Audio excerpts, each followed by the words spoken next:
Pre మార్కెట్కి సంబంధించిన ప్రధాన అంశాలు చర్చించుకుందాం. ముందుగా మిత్రులందరికీ స్వాగతం. ఈరోజు ఆగస్టు 10వ తారీఖు అండ్ మనకి ఎక్స్పైరీ కూడా ఉంది. ఇకపోతే ఈరోజు ఏడిఆర్ సెంటిమెంట్ ఎలా ఉందనేది ఒకసారి చూద్దాం. ముందుగా ఇన్ఫోసిస్ అనేది నెగిటివ్గా ట్రేడ్ అవుతుంది and of course ICICI bank కూడా నెగిటివ్గా క్లోజ్ అయింది. ముఖ్యంగా ఏంటంటే మనకి హెచ్డిఎఫ్సి బ్యాంక్, డాక్టర్ రెడ్డీస్ పాజిటివ్గా ఉంది. ముఖ్యంగా డాక్టర్ రెడ్డీస్ అయితే 2.21% స్ట్రాంగ్గా క్లోజ్ అయింది and of course HDFC bank పాజిటివ్గా ఉంది. యాత్ర ఆన్లైన్ కూడా పాజిటివ్గా ఉంది. ఓవరాల్ పిక్చర్ అనేది మనం చూసుకున్నట్టయితే ఇక్కడ ఐటీలో కొద్దిగా ఫ్లాటిష్గా కనిపిస్తుంది. ఇక్కడ ఇన్ఫోసిస్ కానీ విప్రో కానీ చూస్తే పెద్దగా యాక్టివిటీ కనిపించట్లేదు.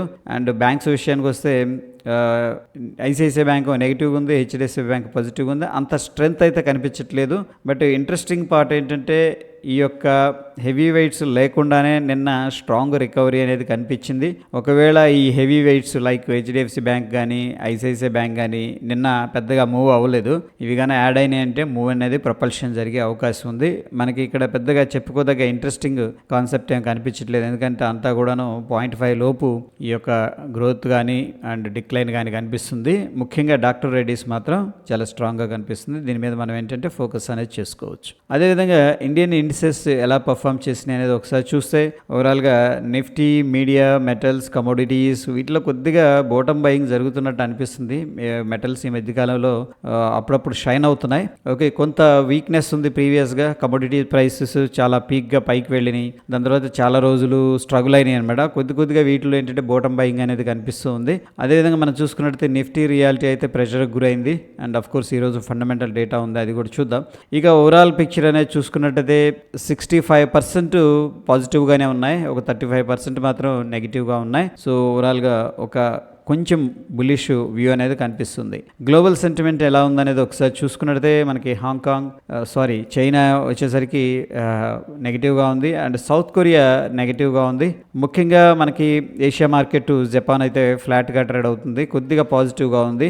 అండ్ డౌ జోన్స్ విషయానికి వస్తే పాజిటివ్గా ట్రేడ్ అవుతుంది. గిఫ్ట్ నిఫ్టీ అయితే పాజిటివ్గా ఉంది. చూద్దాం, దీని యొక్క అప్డేట్ అనేది అవ్వలేదు, మన ట్రేడింగ్ వ్యూలో చూద్దాం ఒకసారి.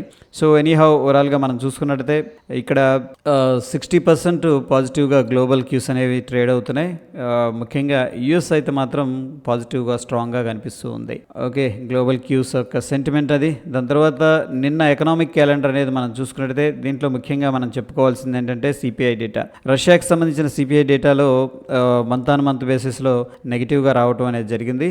అదేవిధంగా ఈ రోజుకు సంబంధించిన డేటా అనేది చూసుకున్నట్టయితే లండన్కి సంబంధించిన డేటా హౌసింగ్ ప్రైస్ బ్యాలెన్స్ చూసుకున్నట్టయితే నెగిటివ్గా రావడం జరిగింది. ప్రీవియస్గా 48 ఉంది, -48, -50, -53 అనేది రావడం జరిగింది. సో ఎనీహౌ ఇక్కడ హౌసింగ్ ప్రైస్ బ్యాలెన్స్ నెగిటివ్గా ఉంది కాబట్టి ఆ సెక్టర్ అనేది కొద్దిగా ప్రెషర్గా ఉండే అవకాశం ఉంది. అదేవిధంగా మనకేంటంటే ఇక్కడ యుఎస్కి సంబంధించిన సిపిఐ డేటా రావాల్సి ఉంది. మంత్ ఆన్ మంత్ బేసిస్లో ఈ యొక్క సిపిఐ డేటా అనేది చాలా ఇన్ఫ్లుయెన్స్ చేస్తుంది. నిన్నటి రోజున మనం చైనాకి సంబంధించిన డేటా అనేది చూసాం, అదైతే నెగిటివ్గా ఉంది. ఇక మార్కెట్ వైడ్ పార్టిసిపెంట్స్ చూసుకున్నట్టయితే Chambal fertilisers, Delta Corp, Indiabulls housing finance, Hindu copper, Balram చిమ్నీస్ అన్నీ కూడా బ్యాన్ లిస్ట్లో ఉన్నాయి. రిజల్ట్స్ అయితే ఈరోజు చాలా కంపెనీస్ అనౌన్స్ చేస్తూ ఉన్నాయి. సో ఈ యొక్క రిజల్ట్స్ అనేది చూడండి. దీంట్లో ఏంటంటే మొమెంటమ్ కానీ లేకపోతే వోల్టాలిటీ కానీ మనం ఎక్స్పెక్ట్ అయితే చేయొచ్చు. సో ఒకవేళ ఇంట్రాడే ట్రేడ్ చేస్తున్నట్టయితే ఈ యొక్క పర్టికులర్ స్టాక్స్ కొద్దిగా జాగ్రత్తగా ఉండాలి.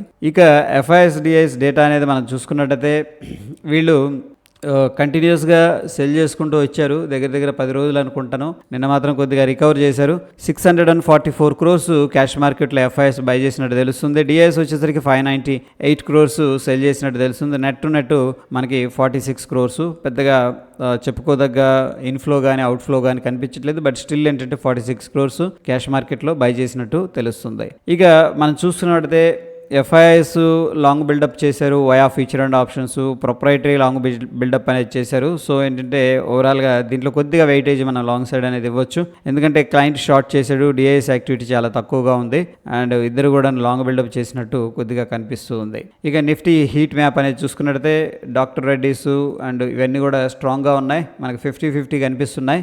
అండ్ టాప్ గెయినరు డాక్టర్ రెడ్డీస్ అయితే టాప్ లూజరు దివీస్ ల్యాబ్స్ అనమాట. ఇక ఇంట్రెస్టింగ్ ఏంటంటే ఈ యొక్క ఫీచర్ మనం అబ్జర్వ్ చేస్తున్నాం. దీంట్లో ఏంటంటే first of all long buildup జరుగుతుందా, షార్ట్ బిల్డప్ జరుగుతుందా, లేకపోతే షార్ట్ కవరింగ్ జరుగుతుందా, లాంగ్ అన్వైండింగ్ జరుగుతుందా అనేది మెయిన్ చూస్తాం అనమాట. ఓవరాల్ పిక్చర్ అనేది ఒక ఐడియా రావడం జరుగుతుంది. ముఖ్యంగా మనం చూసుకున్నట్టయితే దీంట్లో ఈ యొక్క 8% లాంగ్ బిల్డప్ అనేది జరుగుతుంది అండ్ షార్ట్ కవరింగ్. ఈ రెండు కూడా ఏంటంటే మనకి గ్రీన్ కింద వస్తాయి అనమాట, అంటే బుల్లిష్ కింద వస్తాయి. ఏది long buildup plus short covering. Okay, ఎవరైతే షార్ట్ చేసారో వాళ్ళు కవర్ చేస్తున్నారు కాబట్టి అది కూడా మనం ఏంటంటే కొద్దిగా బుల్లిష్గా కన్సిడర్ చేస్తాం. అదేవిధంగా short buildup, long unwinding. Short buildup అంటే ఫ్రెష్గా షార్ట్ చేస్తున్నారు ఫ్యూచర్ కాంట్రాక్ట్స్ యూజ్ చేసి. అదేవిధంగా లాంగ్ అన్వైండింగ్ అంటే ఎవరైతే ఆల్రెడీ లాంగ్ ఉన్నారో వాళ్ళు ఎగ్జిట్ అయిపోతున్నారు. అందుకని ఈ రెండింటిని మనం ఏంటంటే బేరిష్గా ట్రీట్ చేస్తాం అనమాట. ఓకే, ఎనీహౌ ఇక్కడ మనం చూసుకున్నట్టయితే నో చేంజ్ అనేది 84% కనిపిస్తుంది. ఓకే, సో ఓవరాల్గా ఎక్కువగా కొద్దిగా లాంగ్ బిల్డప్ జరిగినట్టు తెలుస్తుంది అనమాట. Long buildup and short covering అందుకే గ్రీన్ కలర్లో ఇచ్చారు. ఈ రెండు కూడా ఏంటంటే మనకు కొద్దిగా బుల్లిష్నెస్ అనేది రిప్రజెంట్ చేస్తాయి. యాజ్ కంపేర్ టు బేరిష్నెస్ కానీ చూసుకున్నట్టయితే కొద్దిగా తక్కువగానే ఉంది. అది కాక ఏంటంటే అడ్వాన్స్ డిక్లైన్స్. అడ్వాన్స్ అంటే సింపుల్గా మనకి పెరుగుతూ ఉంటాయి కదా. ఫర్ ఎగ్జాంపుల్ 10 స్టాక్స్ ఉన్నాయి. ఓకేనా, 10 స్టాక్స్లో ఒక 7 స్టాక్స్ పెరుగుతూ ఉన్నాయి, 3 స్టాక్స్ అనేది పడిపోతూ ఉన్నాయి. ఇప్పుడు మనం ఏంటంటే వీటికి అడ్వాన్స్ డిక్లైన్ రేషియో వేస్తాం అనమాట, A/D అనేది. సో ఎనీహౌ ఇక్కడ వెరీ సింపుల్గా ఏంటంటే అడ్వాన్స్లో ఎక్కువగా ఉన్నాయి అనుకోండి మార్కెట్ బుల్లిష్ ఉన్నట్టు, డిక్లైన్లో ఎక్కువగా ఉంటే మార్కెట్ బేరిష్ ఉన్నట్టు అనమాట. ఈ యొక్క కేసులో ఏంటంటే మనకి అడ్వాన్స్ ఎక్కువగా ఉన్నాయి కాబట్టి మనం దీన్ని బుల్లిష్గా కన్సిడర్ చేసుకుంటాం. ఓకే, అయితే అన్చేంజ్డ్ ఉన్నాయి. ఈ అన్చేంజ్డ్ ఏం రిప్రజెంట్ చేస్తుందంటే సైడ్ వేస్ అనమాట, అంటే పెరగట్లేదు. ఓకేనా, అదేవిధంగా కిందకు కూడా రావట్లేదు, ఒక రేంజ్లో ఉన్నాయని చెప్పేసి అర్థం. సో దీన్ని బట్టి ఎక్కువగా ఉందనుకోండి ఇది మనకి ఏది నో చేంజ్ అనేది.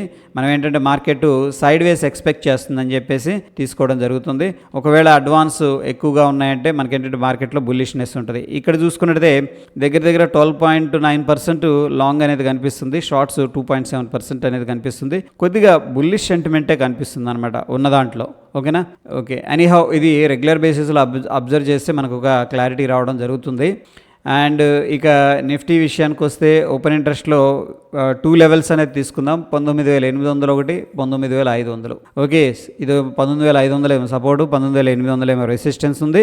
ఓవరాల్గా చూసుకున్నట్టయితే వీళ్ళు కొద్దిగా బుల్లిష్ పొజిషన్స్ బిల్డప్ చేసినట్టు తెలుస్తుంది. మనకి సెకండ్ హాఫ్ స్ట్రాంగ్ రికవరీ జరిగింది కదా, ఎక్కువ మంది పుట్సే సెల్ చేయడానికి ఇంట్రెస్ట్ చూపిస్తున్నారు అనమాట instead calls. Bank Nifty overview అనేది చూద్దాం. బ్యాంక్ నిఫ్టీలో మనకి 2 లెవెల్స్లో 45,000 స్టిల్ ఏంటంటే రెసిస్టెన్స్ ఉంది, 44,500 సపోర్ట్ ఉంది. ఓవరాల్గా ఏంటంటే వీళ్ళైతే ఏది బ్యాంక్ నిఫ్టీలో కాల్స్ ఎక్కువగా సెల్ చేశారనమాట. ఓకే, నిఫ్టీ ఏం బుల్లిష్గా ఉంది, బ్యాంక్ నిఫ్టీ ఏం కొద్దిగా బేరిష్గా ఉంది based on the open interest. Fin Nifty విషయానికి వస్తే మనకి స్ట్రాంగ్ రెసిస్టెన్స్ 20,100, దాని తర్వాత స్ట్రాంగ్ సపోర్ట్ వచ్చేసరికి మనకి 19,900. ఓవరాల్గా ఏంటంటే దీంట్లో కూడా కొద్దిగా బేరిష్ పొజిషన్స్ బిల్డప్ చేసినట్టు తెలుస్తుంది.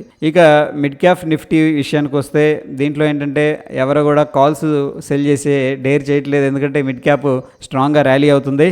ఓకే, ఎనీహౌ ఇక్కడ చెప్పుకోదగ్గ డిఫరెన్స్ అయితే కనిపిస్తుంది, గొప్ప డిఫరెన్స్ ఉంది. ఇక్కడ పుట్స్ ఎక్కువగా సెల్ చేశారు, అంటే మార్కెట్ని బుల్లిష్ వ్యూలో చూస్తున్నారు మిడ్ క్యాప్లో. ఇది ఓపెన్ ఇంట్రెస్ట్ డేటా. ఇక విక్స్ విషయానికి వస్తే ఫ్రెండ్స్ మనకి 1.6% కూల్ ఆఫ్ అయింది. ప్రస్తుతం అయితే కూల్గా ఉంది, స్టేబుల్గా ఉంది మార్కెట్ అని చెప్పేసి చెప్పుకోవచ్చు, ఎందుకంటే విక్స్ రైజ్ అవ్వట్లేదు కాబట్టి. ఇక మనకి నిఫ్టీ ఇంట్రాడే లెవెల్స్ అనేది ఆల్రెడీ మాట్లాడుకున్నాం. ఇక్కడ ముఖ్యంగా ఏంటంటే 19,735, 19,635 రెసిస్టెన్స్ లెవెల్స్గా కనిపిస్తున్నాయి. అదేవిధంగా మనకి ఉన్న బిగ్ సపోర్ట్ వచ్చేసరికి 19,296. దాని తర్వాత మనం చెప్పుకోదగ్గ సపోర్ట్ని ఇక్కడికి తీసుకురావచ్చు 19,467 అనమాట.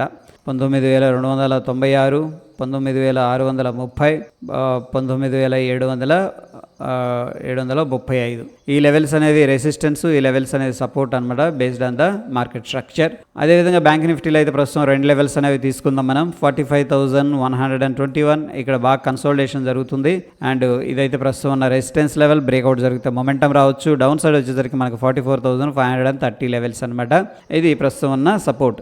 చూడండి మార్కెట్ ఈరోజు ఎంత కింద కన్నా రానివ్వండి, ఓకే, ఎంత కిందకన్నా రావనండి, ఈ యొక్క స్వింగ్ లో కింద అట్లీస్ట్ 15 మినిట్స్ క్యాండిల్ క్లోజ్ అవ్వకుండా ఎంత కిందకు వచ్చినా సరే పర్లేదు, వచ్చి దాని తర్వాత మనకి ఇక్కడ కన్సోలిడేషన్ తీసుకొని మళ్ళీ బ్రేక్అవుట్ అయిందంటే మళ్ళీ బుల్లిష్ వ్యూ వస్తుంది. అందుకని 44,530 లెవెల్ అనేది స్వింగ్ లో కాబట్టి దీన్ని నేను క్లియర్గా వాచ్ చేస్తున్నాను అనమాట. ఎందుకంటే ఈ స్వింగ్ లో కింద 15 మినిట్స్ క్యాండిల్ అనేది క్లోజ్ అయితే మళ్ళీ కొద్దిగా వ్యూ అనేది చేంజ్ అవుతుంది. ప్రస్తుతం బుల్లిష్ వ్యూ ఉంది మార్కెట్ మొమెంటం ప్రకారం. మనకి ఎంత కిందకు వచ్చినా పర్లేదు, బట్ ఈ యొక్క లెవెల్ కింద క్లోజింగ్ అనేది ఇవ్వనంత కాలం ఏంటంటే స్టిల్ బుల్లిష్గా దీంట్లో మనం ఏంటంటే ఉండొచ్చు అనమాట. ఇక ఫైనాన్స్ విషయానికి వస్తే ఫిన్ నిఫ్టీ 20,196 అనేది resistance level based on the market structure, and 19,910 అనేది మనకున్న సపోర్ట్ లెవెల్ అనమాట. సో సేమ్ సిచ్యువేషన్ దీంట్లో కూడా ఈ యొక్క స్వింగ్లో బ్రేక్ కాకుండా ఎంతసేపు కన్సోలిడేషన్ తీసుకొని బ్రేక్అవుట్ అయితే మాత్రం లాంగ్ సైడ్ అనేది ప్లాన్ చేసుకోవచ్చు. ఇక మిడ్ క్యాప్లో ఈ 2 లెవెల్స్ అనేది ప్రస్తుతం వాచ్ చేద్దాం. మిడ్ క్యాప్ని కొత్తగా ట్రాక్ చేస్తున్నాం మనం. కొంతమంది మిత్రులు రిక్వెస్ట్ చేశారు మిడ్ క్యాప్ కూడా కవర్ చేయమని చెప్పేసి. 8,510 సపోర్టు, 8,646 ఒక ఇంట్రెస్టింగ్ రెసిస్టెన్స్ లెవెల్. ఎనీహౌ నిన్నైతే మంచి కన్సోలిడేషన్ అయితే బ్రేక్అవుట్ అయింది. సో దీంట్లో కూడా ఏంటంటే మనం 1 అవర్ టైం ఫ్రేమ్లో ఉన్నాం. సో అట్లీస్ట్ ఏంటంటే ఈ క్యాండిల్ కింద క్లోజ్ అవ్వకూడదు అనమాట, 15 మినిట్స్ క్యాండిల్. దెన్ ఏంటంటే మనం దీనిలో బుల్లిష్ పొజిషన్స్ అనేది బ్రేక్అవుట్ కన్సిడర్ చేసుకోవచ్చు. ఇక డైలీ టైం ఫ్రేమ్ విషయానికి వస్తే మనకు వచ్చేసరికి ప్రీవియస్గా యూఎస్ కవర్ చేసుకోలేదు కదా డౌ జోన్స్, చూద్దాం. ఓకే, ఎనీహౌ ప్రీవియస్గా బిగ్గర్ రేంజ్ ఏదైతే ఉందో బిగ్గర్ రేంజ్లో ట్రేడ్ అవుతుంది. మనకు కొద్దిగా ఈ యొక్క లెవెల్ దగ్గర ప్రాఫిట్ బుకింగ్ జరుగుతున్నట్టు అనిపిస్తుంది అప్రాక్సిమేట్గా. చూడండి ఈ లెవెల్కి వచ్చినప్పుడు 19,686 అండ్ 19,700 అనుకోవచ్చు. ఈ లెవెల్ దగ్గర కొద్దిగా ప్రాఫిట్ బుకింగ్ జరుగుతుంది. కంటిన్యూషన్లో ప్రాబ్లం వస్తుంది, అండర్స్టాండ్ చేసుకోండి. మార్కెట్ బుల్లిష్గా ఉంటుంది బట్ కంటిన్యూషన్ అవ్వట్లేదు అనమాట. చూడండి మళ్ళీ ఈ లెవెల్ దగ్గరికి రాగానే గ్యాప్ డౌన్ అనేది జరిగింది. ఎనీహౌ గిఫ్ట్ నిఫ్టీ ఏం సజెస్ట్ చేస్తుందంటే గ్యాప్ డౌన్ అనేది సజెస్ట్ చేస్తుంది. ఎందుకంటే నిన్నేమో స్ట్రాంగ్గా క్లోజ్ అయింది, ఈరోజు సడన్గా గ్యాప్ డౌన్ అయింది. ఓకే, ఎనీహౌ ఒక్కసారి యూఎస్ కవర్ చేసుకొని దాని తర్వాత మనం యూఎస్లో డైలీ టైం ఫ్రేమ్లో ఎలా ఉందంటే ఈ యొక్క ప్రీవియస్గా ఏదైతే రెసిస్టెన్స్ బ్రేక్అవుట్ చేయడానికి ప్రయత్నించింది బట్ బ్రేక్అవుట్ చేసింది కానీ ఫెయిల్ అయింది. అంటే ఫెయిల్ ఇన్ ద సెన్స్ ఏంటంటే మనకి మళ్ళీ రిట్రేస్మెంట్ అనేది తీసుకుంటుంది. కావాల్సినంత ఇంజిన్లో ఫ్యూల్ అనేది లేదనమాట. ఓకే, సో అందుకని ఈ యొక్క మొమెంటం అనేది తగ్గిపోతుంది. అండ్ మనం అండర్స్టాండ్ చేసుకుంటే ఈ యొక్క ప్రీవియస్గా స్వింగ్ లో అనేది మార్క్ చేసుకున్నాం. అగైన్ ఆ స్వింగ్ని అయితే వాలటైల్ చేసేసింది కాబట్టి మనం కొత్త స్వింగ్ అనేది అడ్జస్ట్ చేసుకోవాల్సి వస్తుంది. బట్ ఎనీహౌ ప్రీవియస్ రెసిస్టెన్స్ దగ్గర నుంచి కూడా ప్రాఫిట్ బుకింగ్ అయితే చేసుకుంటుంది. నేనేం ఎక్స్పెక్ట్ చేస్తున్నానంటే ఫాలో అప్ అనేది కొంచెం కష్టంగా అనిపిస్తుంది. ఎవ్రీ రైజ్లో కూడా ప్రాఫిట్ బుకింగ్ చేసుకోవడం అలాగ అనిపిస్తుంది అనమాట. ఓకే, అండ్ ప్రస్తుతం అయితే 28 పాయింట్స్ పాజిటివ్గా ట్రేడ్ అవుతుంది. అంత అగ్రెసివ్ బుల్లిష్నెస్ లేదు, అట్లా అని బేరిష్నెస్ కూడా లేదు. ఓకే, ఒకసారి గిఫ్ట్ నిఫ్టీకి వెళ్దాం. గిఫ్ట్ నిఫ్టీలో మనం అనుకున్నాం కదా గ్యాప్ డౌన్ అనేది సజెస్ట్ చేస్తుందని చెప్పేసి. ప్రస్తుతం వచ్చేసరికి 19,620 ఏంటంటే రఫ్గా 630 దగ్గర గిఫ్ట్ నిఫ్టీ ట్రేడ్ అవుతుంది. మన నిఫ్టీ వచ్చేసరికి 19,630 దగ్గర ఉంది. అండ్ ఆల్రెడీ గిఫ్ట్ నిఫ్టీ ప్రస్తుతం ఏంటంటే 44 పాయింట్స్ నెగిటివ్గా ట్రేడ్ అవుతుంది. అందుకని మనం స్లైట్గా, ఎందుకంటే ఈ డిఫరెన్స్ రెండు సేమ్ ఉన్నాయి కదా అనుకుంటున్నాం కానీ వీటికి కొద్దిగా ఆర్బిట్రేరీ డిఫరెన్స్ ఉంది. అందుకని మనం ఏంటంటే స్మాల్ గ్యాప్ డౌన్ లేదా ఫ్లాట్ ఓపెనింగ్ అనేది ఎక్స్పెక్ట్ అయితే చేస్తున్నాను. నేనైతే ఒక స్మాల్ గ్యాప్ డౌన్ జరిగే స్కోప్ ఉందని చెప్పేసి అనుకుంటున్నాను. So that is all about ఏంటంటే ఈ యొక్క ప్రీ మార్కెట్ అప్డేట్స్. ఎటువంటి అప్డేట్స్ ఉన్నా సరే మన టెలిగ్రామ్లో పోస్ట్ అయితే చేస్తాను. ఓకే, సో మరొక ఎపిసోడ్లో మళ్ళీ కలుసుకుందాం ఫ్రెండ్స్. ఈ ఎఫర్ట్స్ మీకు హెల్ప్ అవుతున్నాయి అనుకుంటే డెఫినెట్గా మన వీడియోస్ లైక్ చేస్తూ ఉండండి. Thank you.